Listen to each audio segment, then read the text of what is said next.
Hello and welcome to another episode of the Fantasy Football Actuary Podcast.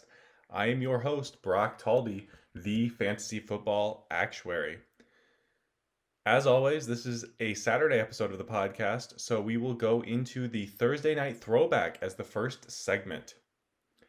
So, the big story of the night on Thursday night was Aaron Rodgers and Davante Adams lighting up the field together.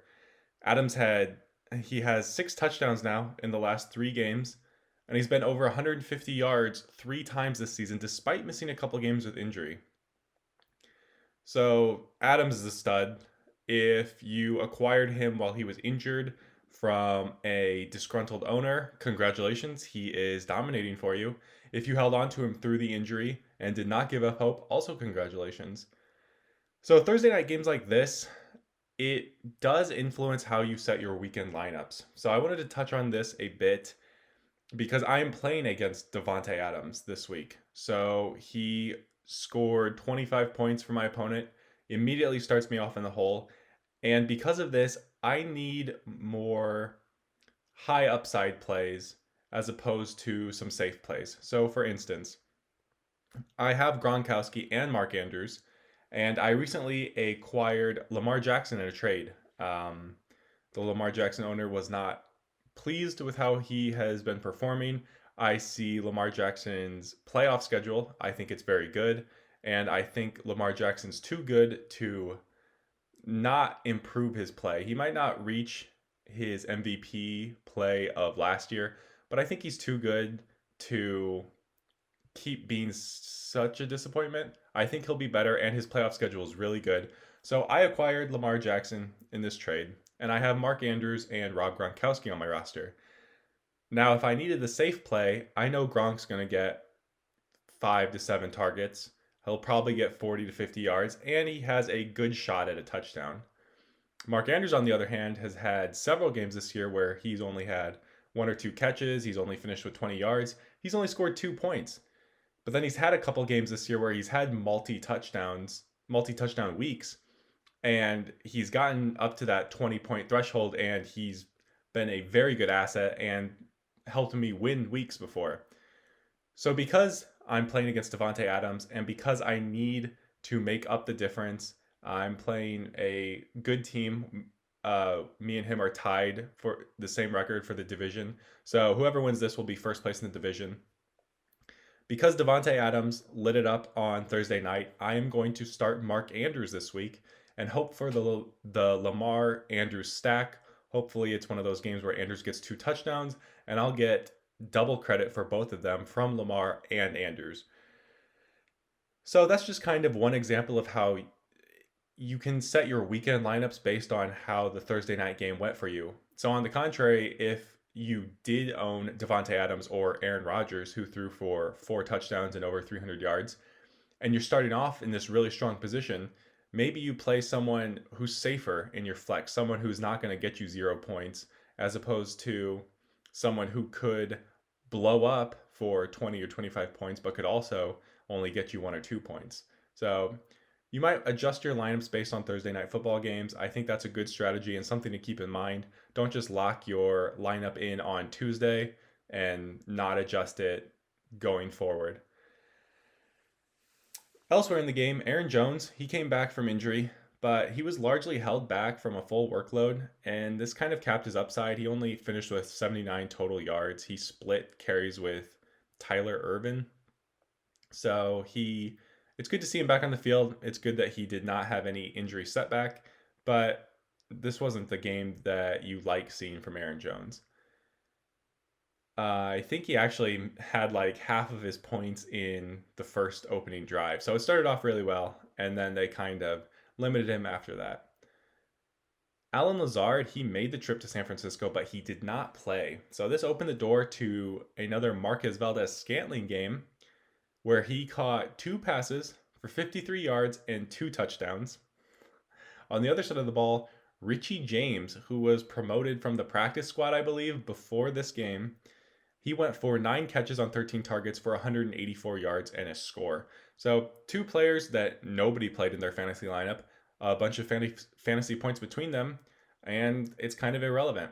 Richie James, he was promoted from the practice squad after Kendrick Bourne tested positive for COVID, and because of that, the contact tracing knocked out Debo and Brandon Ayuk because they're both wide receivers. Presumably, they had a lot of close contact with Kendrick Bourne. So none of them were. Debo was hurt anyways, but Kendrick Bourne and Brandon Ayuk were not allowed to play this week. That is why Richie James got promoted off the practice squad.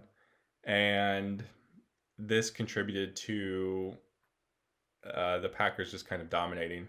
And after the game, I'm pretty sure on yesterday, the Packers had more positives for COVID. They had more positive tests. And I think the 49ers, I don't know if they've had more positives since, but they've had several positives. So I was really shocked that this game didn't get pushed, honestly, with both teams having multiple positives and multiple people out on the COVID list. I was surprised that the NFL did not push this.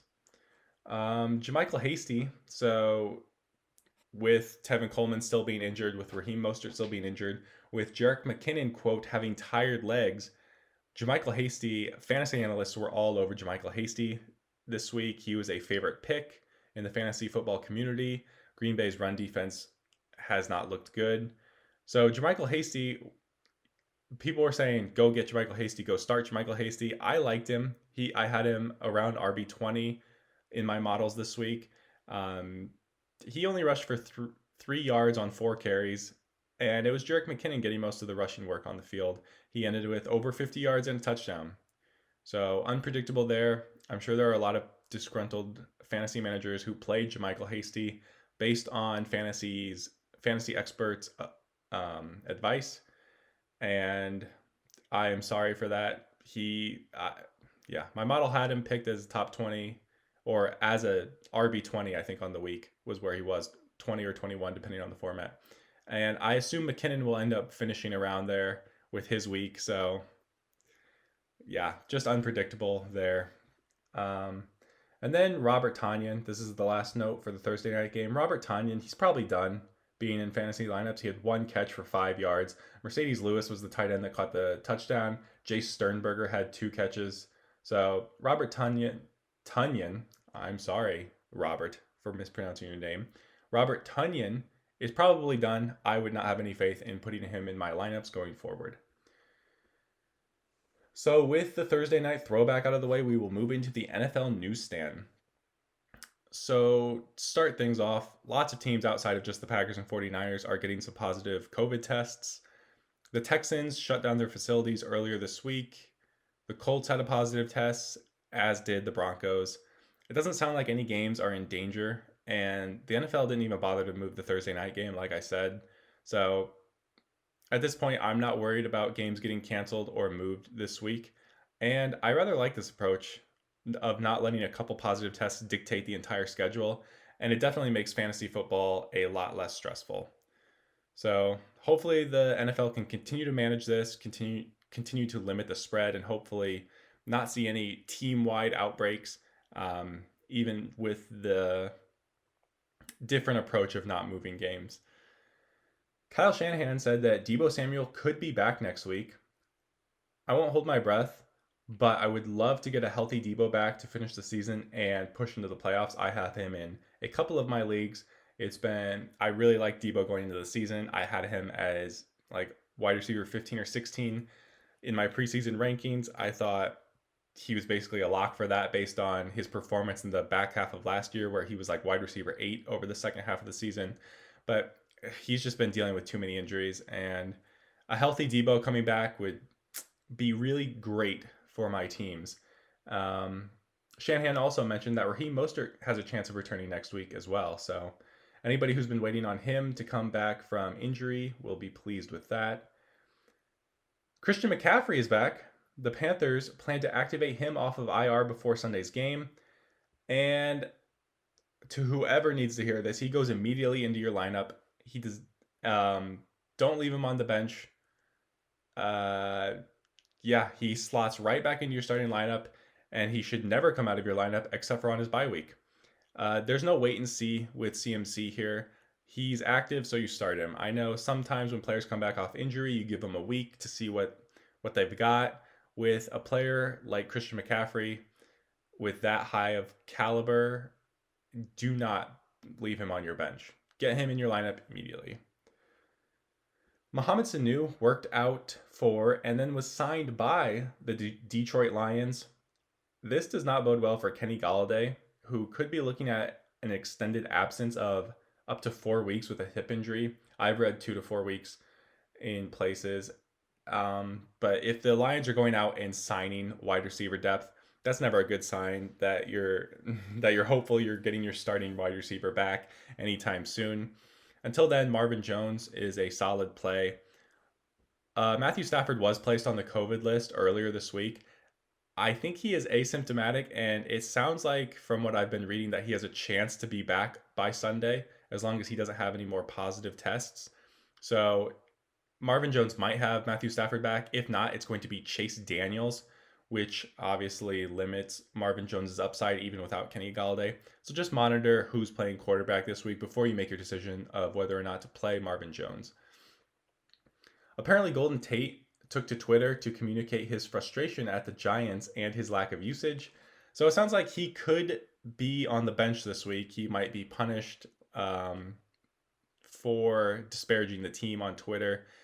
And this just makes Sterling Shepard and Darius Slayton much more reliable flex plays. It's just one less mouth to feed for Daniel Jones, who, I mean, he doesn't have the ability to support 3 fantasy relevant wide receivers in the same game, I don't think. But 2 is doable. So if Golden Tate's out, I like Sterling Shepard and Darius Slayton both as flex plays. Rookie wide receiver for the Raiders, Bryan Edwards, is back this week. I don't know how big of news this is, but it might bump Nelson Aguilar back down to irrelevant. He has had 4 touchdowns in the games that Bryan Edwards has missed since injury.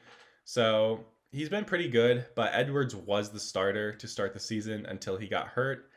And we'll just have to wait and see how the playing time shakes out between them. Continuing on with the NFL newsstand, we will get into the injury updates. I think the biggest news this week is that Chris Carson was ruled out yesterday, and Carlos Hyde was already ruled out on Wednesday or Thursday. So really early ruling out. I thought Chris Carson was going to be tagged with a questionable mark heading into the game again like last week, and it'd be a game time decision, but I was really surprised that they already ruled him out on Friday. This opens the door for DJ Dallas again against the Bills this week, but I don't think he'll have as much work. I think it might be more split with Travis Homer, who was also dealing with injury last week. So if Homer is fully healthy, I expect more of a split. DJ Dallas is probably the play if you want to risk it. He had the 2 touchdowns last week, but it's not like he was super efficient. It's not like he was breaking off big runs. So DJ Dallas is the play probably, but it might not be a full allotment of work like it was last week. Ezekiel Elliott is questionable with a hamstring injury. So last week I mentioned that I traded for Ezekiel Elliott, and he didn't do that well with Ben DiNucci at quarterback. And now he's questionable against the Steelers' ridiculously good defense. It sounds like they're going to work him out before the game and then decide how much play they'll give him. I am not opposed to benching Ezekiel Elliott. I am probably going to bench Ezekiel Elliott, which feels bad, but then he goes into his bye and hopefully he can come back healthier. It's a bad matchup. If he irritates his hamstring again in the game, you risk him coming out anyway. So I don't know what kind of ceiling he had against the Steelers with their 3rd or 4th string quarterback. It sounds like Ben DiNucci is not going to start. It's going to be one of the guys that was on the practice squad, Cooper Rush or Gilbert. So you can't have any confidence in Ezekiel Elliott anyway. If he was fully healthy, I would probably leave him in my lineup. But with this hamstring injury and a 4th string quarterback against the Steelers, I can see the justification for benching him if you have good depth at running back. Yeah. It's depressing. Chris Godwin, he's listed as questionable, but he is expected to be back. In a surprise move, Myles Gaskin was placed on IR with an MCL sprain earlier this week. And then the Dolphins' new presumed starter, Matt Breida, went down with a hamstring injury the next day at practice.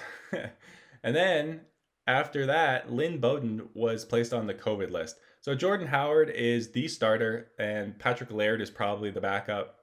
If you're really desperate, go with Howard, I guess. Hopefully, you're not that desperate.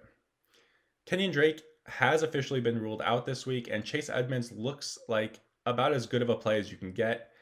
Fantasy football doesn't always pan out like we think. Just look at JaMychal Hasty on Thursday.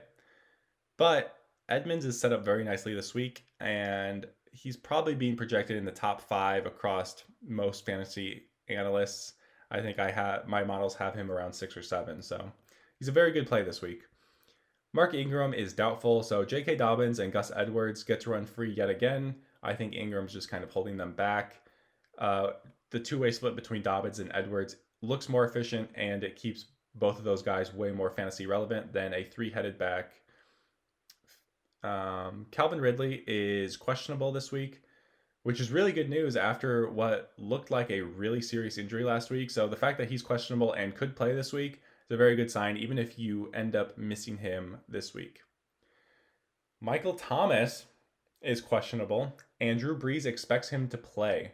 So fantasy managers might actually get their first-round pick to play a game for the first time this season. I know he technically played against Tampa Bay, but he did get hurt that game and was hobbling around on the field, and he only finished with 17 yards. So you have 17 yards from your first-round pick total going into week 9. T.Y. Hilton is doubtful. If that news is relevant to your fantasy team, you probably aren't in contention, so I'm sorry. Devonta Freeman is out, so Wayne Gallman will get the start. But the Washington defensive line is tough, so don't expect any magic there. Adam Humphries is out with a concussion for the Titans. This may help Jonnu Smith get more involved, but it really appears to be the Corey Davis and A.J. Brown show at this point, so I wouldn't get my hopes up. Tim Patrick is expected to be back this week, and Phillip Lindsay is expected to play for the Broncos. And finally, Jamison Crowder did not practice Thursday and was limited on Friday. He has the Monday night game against the Patriots, so you probably can't wait for Crowder unless he doesn't carry an injury designation after today's practice. Sam Darnold's also nursing a shoulder injury, and it's against the Patriots. So while Crowder has been really good while he's been out on the field this year, I don't think you can wait for him, and I would not risk playing him with a banged up Sam Darnold against the Patriots. We will move into our final Saturday segment, Fringe Player Frenzy. So this is where I talk about a quarterback, running back, wide receiver, and tight end that I think some people might be deciding whether to even have in their starting lineup this week. And I'm going to tell you why I think they should be in your starting lineup based on the matchups this week and what I've been seeing on the field. So the fringe play start at quarterback is Matt Ryan. So he's had some bad games, but they've all come when Julio Jones was injured. Games without Julio, Ryan's averaging just 10.3 points, but with Julio, that average jumps up to 24.5. He gets a good matchup against the Broncos this week, who are around a top 10 fantasy matchup for QBs, depending on your format. So Matt Ryan has a healthy Julio. He has a good matchup, and I like him as a mid-tier QB1 this week. I've seen him ranked much lower than that, around like QB 15. I like him around the QB 8 range, and I am starting him over Ryan Tannehill and Drew Brees this week. My fringe play start at running back is David Montgomery. Montgomery is graded as the highest offensive weapon on the Bears, according to Pro Football Focus. Yes, he is slightly above Allen Robinson. I know that's what you all were thinking. How could he be the highest ranked offensive weapon when Allen Robinson's on the team? Pro Football Focus has him just above Allen Robinson through the first 8 games of the year. This comes despite the fact that the Bears are 31st in rushing yards per game at just like 85 or 87, somewhere around there. They're 31st in rushing yards per game, but all of those yards are going to one guy, David Montgomery.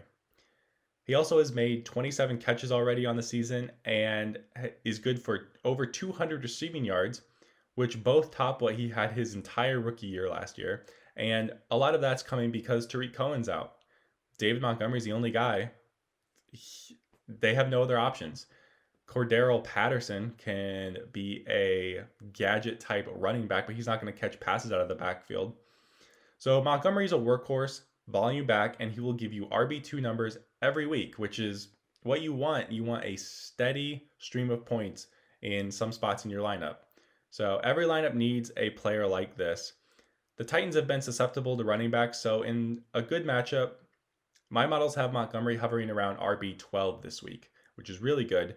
If he's been your flex play some weeks and you've had him on your bench some other weeks, get him in there this week. I'm starting him over Todd Gurley, Antonio Gibson, and Melvin Gordon. My fringe play start at wide receiver is Christian Kirk. So this is a little sneakier of a play. I'm seeing experts rank him in like the 40s and 50s some places, but I don't understand why. He has 2 touchdown catches in each of the last 2 games. I know touchdowns are hard to predict, but he's done it the last 2 games. Miami is far from a bad matchup, despite how they made the Rams look last week. And Kirk is the clear-cut wide receiver 2 on a high-powered Arizona offense with one of the best playing QBs in the league right now. He has touchdown upside every week. He has big play upside every week.